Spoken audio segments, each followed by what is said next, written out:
when a situation where you find that a person look at the same, not necessarily tribal or regional. but I have said that.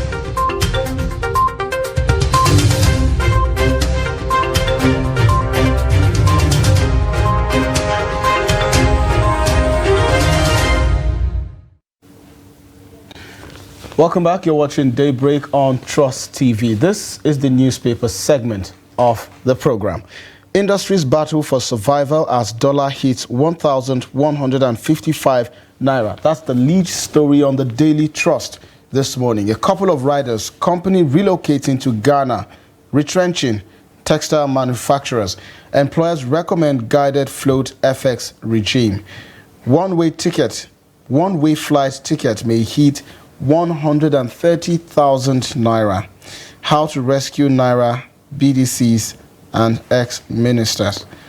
A couple of other stories. Elections, 891 of 1,196 petitions dismissed or withdrawn. That's according to INEC.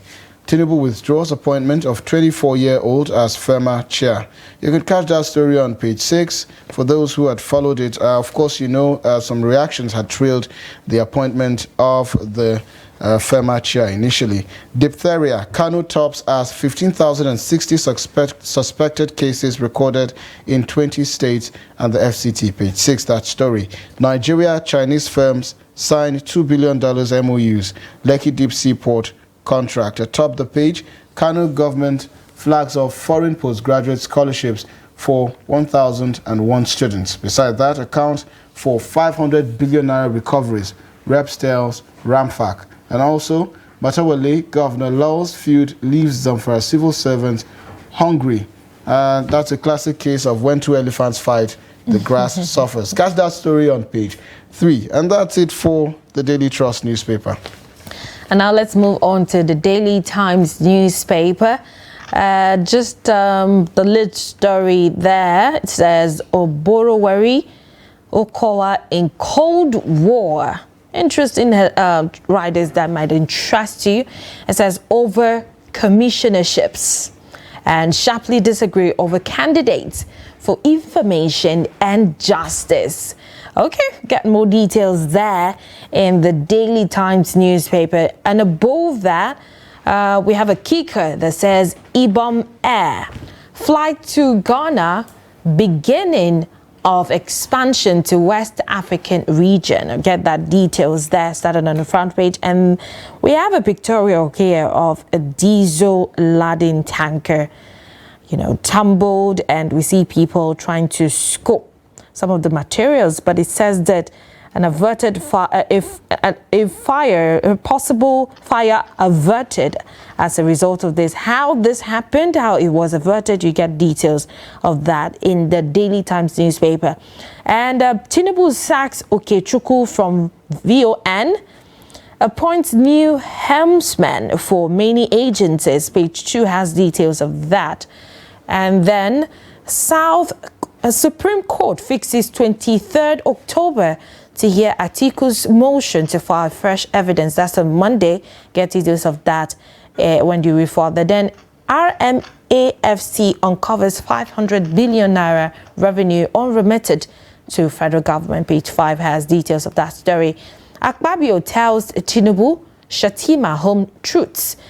All right, started on the front page and continue reading that further in the Daily Times newspaper. And finally, NLC berates Lalong for alleged partisanship, hints at industrial unrest. Page 5 has details of that story, and that's the much we can take on the front page of the Daily Times newspaper this morning. And atop the page of the Nation newspaper, 891 petitions dismissed, withdrawn, says INEC. That story is on page 5. Besides that, Senator Danjuma, lawmaking should be part-time job. You want to know what should be full-time job? Well, check page 5 of the Nation newspaper. Federal government to pay 500 million naira fine on 4,000 inmates' freedom. Story on page 5. Also, governors, business moguls bid Akintola Williams buy. That story is on page 6. Chinese firms, federal government signed $6 billion pact on power and automobile. Also, Tinubu appoints chief executives for agencies, BOI. page 6, that story, and also Kashim Imam withdrawn. Still catch that on page 6. Lead story says Atiku Obi versus Tinubu, legal fireworks on Monday. Supreme Court fixes hearing of appeal, bid by PDP candidate to submit CSU documents. Also, federal government states to join forces in mining. And on the belt, we see House of Representatives asks Umahi to halt plan on concrete roads. That story is also on page 6. And that's it for some of the stories on the front page of the Nation newspaper. You could get a copy to read more on the details. All right, let's move on to Daily Independent, where we have above the masthead there, Naira hits all-time low of 1,152 Naira per dollar at black market. All right, get details of that story. PDP calls for Governor Akeredolu's impeachment. All right, why this is happening or why they're calling for the impeachment of the governor, you get that story in the Daily Independent newspaper. And a shouty one, the lead story this morning is on fuel subsidy. It says Labour wants federal government to honor pact or face a nationwide strike. Started on the front page, and you continue reading in the Daily Independent. And a kicker about rising insecurity, Afenifere urges creation of motivated, equipped state and local government police. All right, to get more details on page 29, Tinubu withdraws Imam's appointment as FEMA chairman, appoints new DGs and CEOs for NADF, NOA, NTA, FRC, and others. Page 29 accommodates that story in the Daily Independent. Then found in dire financial straits, over 40% remittance to federal government. Page 7 has details of that. Stop panic buying. We have fuel for 30 days, says NNPC. Maybe this would reduce the queues we see in fuel stations. And reports claiming 94% contested post-away tribunal incorrect. That's coming from the Independent National Electoral Commission, INEC. Page 6 has that. And Supreme Court fixes Monday to hear Atiku's motion on fresh evidence against Tinubu. Get details of that in the Daily Independent. And finally, federal government to shut a third mainland bridge 24 hours for repairs. Page 6 has details of that. And that will start by 12 midnight on Saturday to 12 midnight on Sunday. That's 24 hours. Okay, let's go to the Punch. Lead story there says fuel scarcity. NNPCL marketers disagree over supply as queues spread. That story is on page 2. There are a couple of riders attached to that story. No supply from NNPCL for over 1 month. Ex-depot price hits 605 Naira. That's according to the Independent Petroleum Marketers Association of Nigeria, IPMAN. Also, stop panic buying. There is sufficient product. NNPCL assures Nigeria. Well, there's assurance on one part and then there's accusation on the other part. Read page 2 to get updates on that story. And atop the page, we see Supreme Court begins Atiku's appeal against Tinubu Monday. Page 2, that story.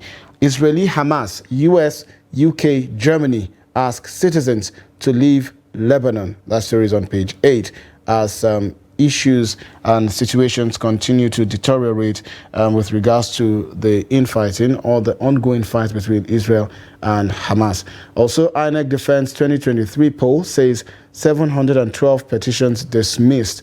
And that story is on page 7. And of course, this story is a response to a story that was published on The Guardian some days ago. Also, resist drug cartels temptation. Marwa tells NDLEA official. That story is on page 24. Also, President appoints new heads for NTA, NBC, 8 others. Page 8, that story. Okada riders shun government's ban. Return to restricted Lagos roads. You want to know why? Well, read page 4 of the Punch newspaper. And finally, Sanwo-Olu, Abiodun, Dangote bid Akintola Williams. Farewell. That story is on page 24. And that's it for the Punch newspaper.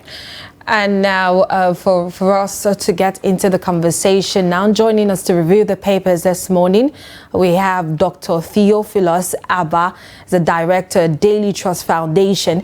Thank you so much for joining us this morning and welcome. Thank you. Good morning. Welcome, Good Doctor. Thank you. Yes, so the lead story on the Daily Trust, I just have to start with it because it's written so in bold. Industries battle for survival as dollar hit 1,155. You know, initially we've had this conversation on whether or not it's going to hit and what will happen when we get here. Doctor, we're already here.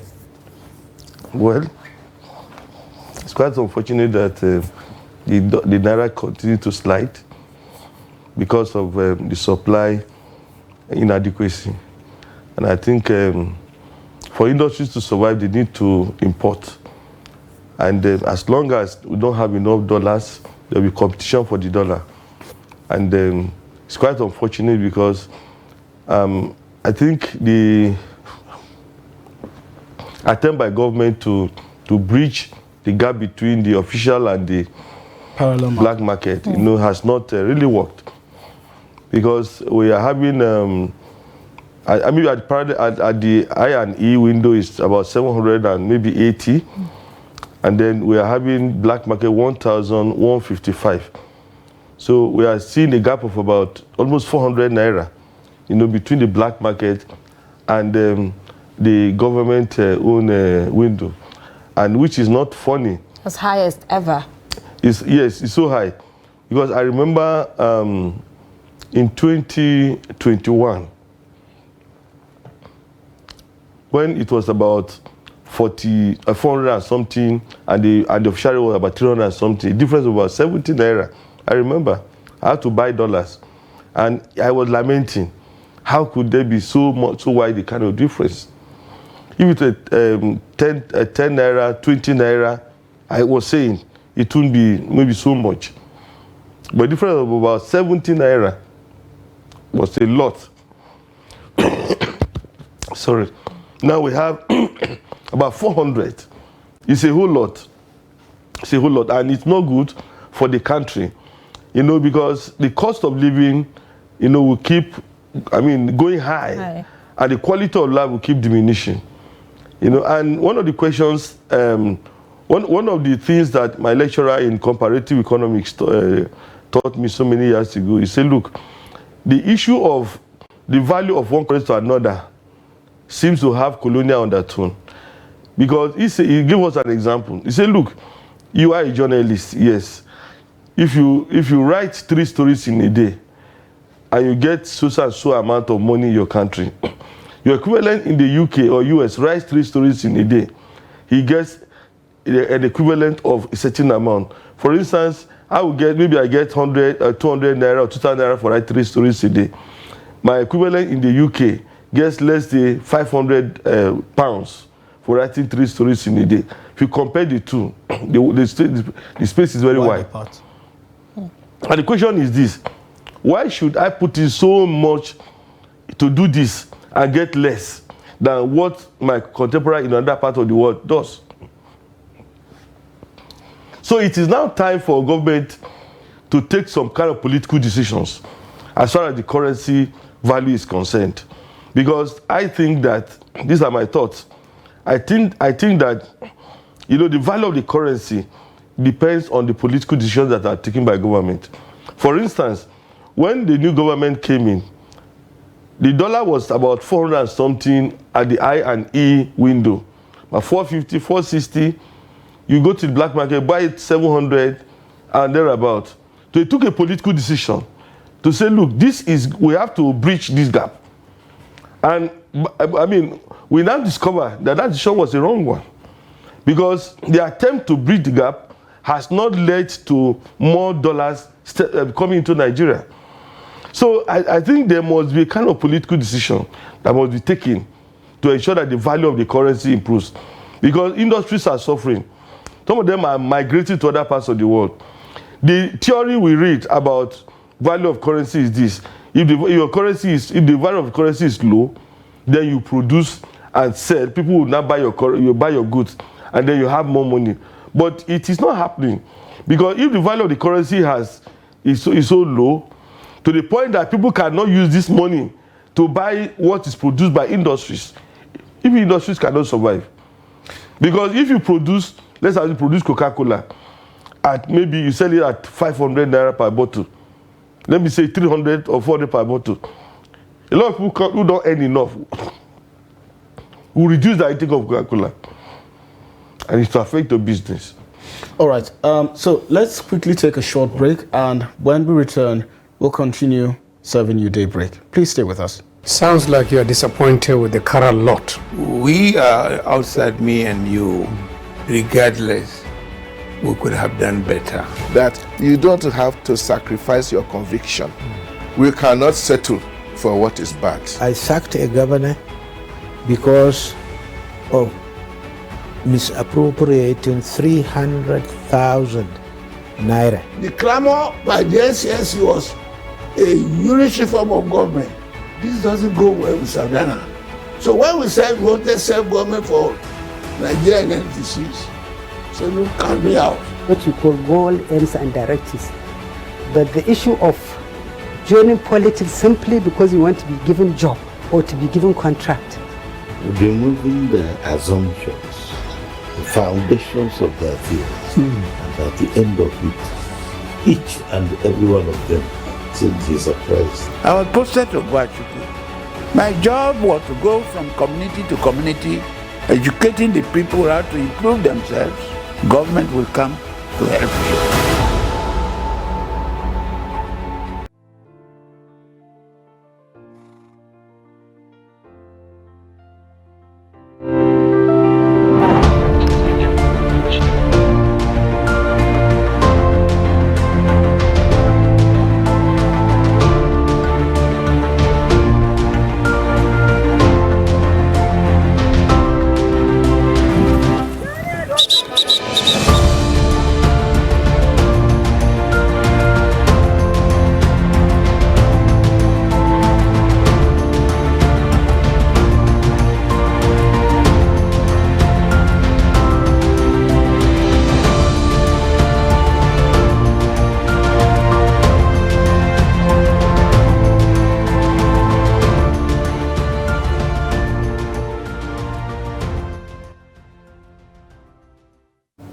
Welcome back. You're still watching Daybreak on Trust TV, and this is the newspaper review segment. And of course, we have Dr. Theophilus Abba with us, the director at the Daily Trust Foundation. Doctor, industry's battle for survival. Dollar hits 1,155 naira. 1,155 naira in 2023. Doctor, in 2010, I remember the dollar used to sell for around 150 to 160 naira. The question now is 13 years enough for the currency to reduce such that it lost its value by close to, if not more than 800%? Now, I think the issue is not about the number of years. It is about monetary policies and fiscal policies of government, trade and fiscal policies of government. For instance, when we talk about monetary policies, what is the CBN actually doing, about the value of the currency? Now, we have discovered that you were talking about 2010, even in 2015, as at the time that Buhari took over as president, the currency was about 150, 190, to a dollar. 150 like the official market, 190 black market. That was 2015. Now, over that period, a lot of things have happened. Some of them shouldn't have happened. We talk about what government or what the CBN has done, funding development projects. A whole lot of money from the CBN entered into projects, and this money did not return. Now, when this money enters into some of these projects, it actually finds its way into individual hands.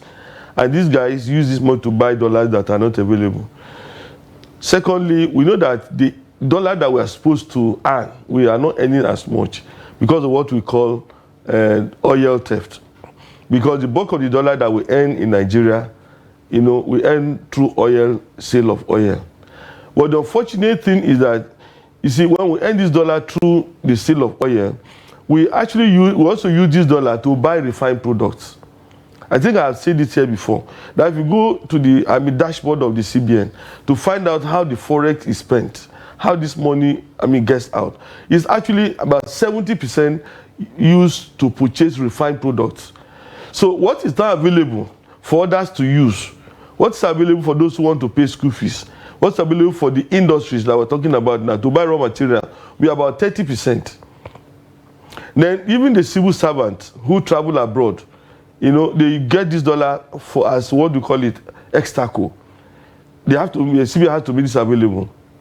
If, for instance, you earn $100,000 from the sale of crude oil, and you spend $75,000 to import refined product, you have only $25,000 available for other things, and that cannot do anything. So that's why I'm saying that one of them is the fiscal policy of government, the monetary policies of government.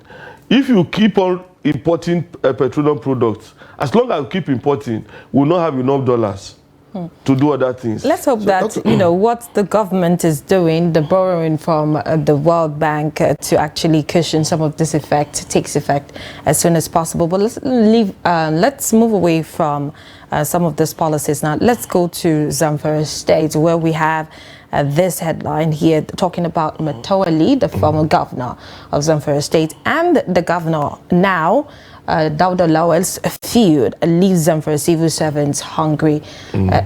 What's your take on this? Because not just being hungry, but we see the insecurity worsening by the day.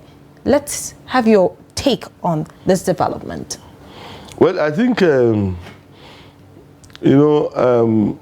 Governor Dare Lawal was not the favorite of Matawalle as his successor.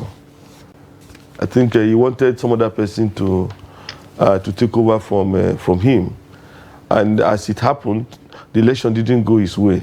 So you have this a person as governor.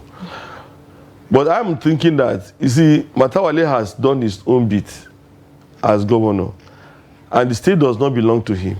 The state belongs to the people. He should allow the new governor to do his job.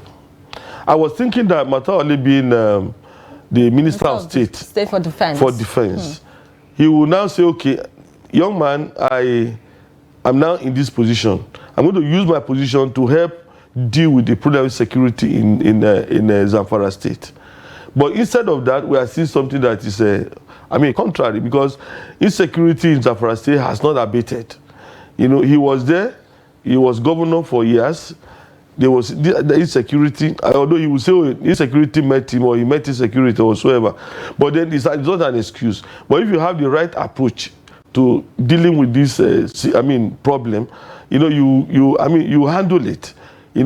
But you didn't do it. You now occupy a privileged position as Minister of State for Defense. Instead of you to work hand in hand with the person who is there to deal with the situation, you are making life really tough, for the state. I don't think that is what a former governor should do. I think a former governor should be so patriotic, so bothered about the plight of his people, that he should join hands with whosoever is there.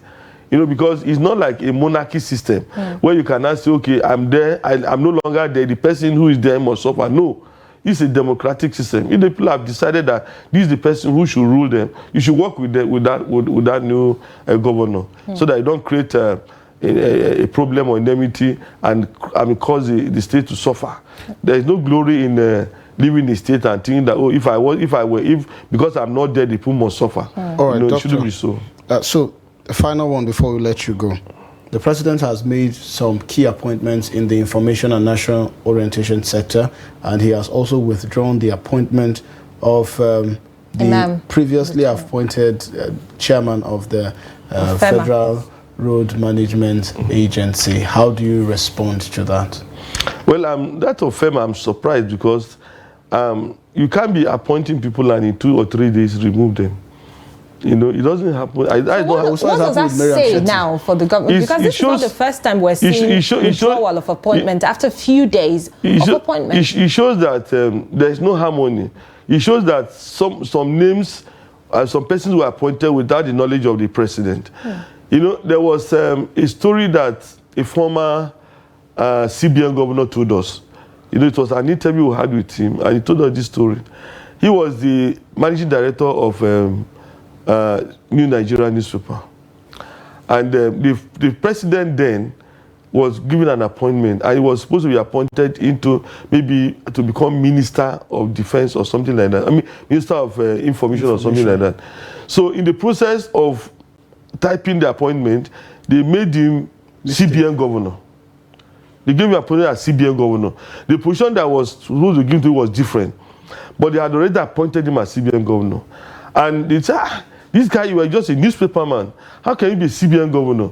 And when the president got to know, it was in a military government. When the president got to know about it, he said, no, leave it like that, because the government does not make mistakes. Okay, Doctor, now, on this ground now, that we've seen more than 3 times since this administration. It shows that there is confusion. On their defense, can we say that it's because the government is listening? Yes. Because this appointment that we've seen that has been withdrawn over time has received a lot of backlash from Nigerians. But the question is, how did they find themselves there in the first place? You see, the issue is not about government listening. The issue is that decisions were not taken, you know, after, I mean, the discussion, the factors that ought to have been put into consideration before these appointments were made were not considered. You understand? Because you can't wake up and put somebody's name as FEMA or whatsoever, and then I mean, 2 or 3 days later, you say it's no longer there. They've done it in several, and that's not how government should operate. Before you appoint anyone, you must have done your due diligence. You must have done background checks. You must have found out whether or not he is qualified. You know, you must have, I mean, discuss with some stakeholders, those who know him. You see, because for you to even give a job to anyone, serious job, you do what you call due diligence. You find out, who is this guy? Where did he work before? What did he do? You know, who, I mean, what does he have to his advantage? Or how would the public perceive him? Yeah, perceive him. Now, in this case, you just come name somebody as FEMA whatsoever. Then after 2 days, say, no, we have changed. And it has happened even among, I mean, for ministerial appointment. And secondly, for some of the agents of government that people have been, that some persons have been removed, I'm surprised. Because this is an APC government to an APC, transition from one APC government to another APC government. What I used to know is this. If you had maybe a PDP government and a new APC person comes into power, you say, well, the orientation of the PDP is different from that of the APC. So we have our project, we have our agenda. So those of you who are PDP, sorry, it's the end of the game for you. Go and do other things. But in this case, we're talking about an APC government to an APC government. And some of them were given, you know, appointments for a period, maybe for 4 years, for 5 years or whatsoever. And I was thinking that if it is the same system, the same party, these guys should be allowed to complete their tenures instead of being removed, you know, midway. All right, Dr. Theophilus, thank you so much for your contributions on the newspaper review segment of the program. I do hope we had, I wish we had more time so that we could talk more, you know, on this appointments issues. But then again, we can always bring you back to continue the conversation. Thank you so much for coming. The program. Thank you.